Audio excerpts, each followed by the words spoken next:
сегодня мы добыли вот такой вот новый вид кокоса. Его не смогли пробить даже китайцы, итальянцы. Били бензопилой, тротилом не могли расхуярить. Интересно, сможет ли пробить это Захар? Я его отговаривала бить, но он все равно сказал, что будет его пиздить.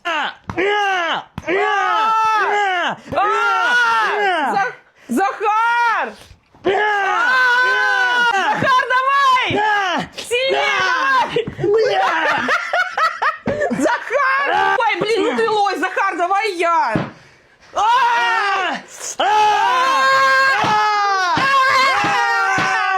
Не сможешь! Да господи! Захар, прекращай!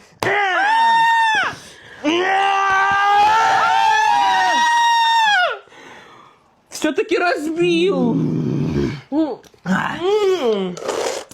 Даже не попил.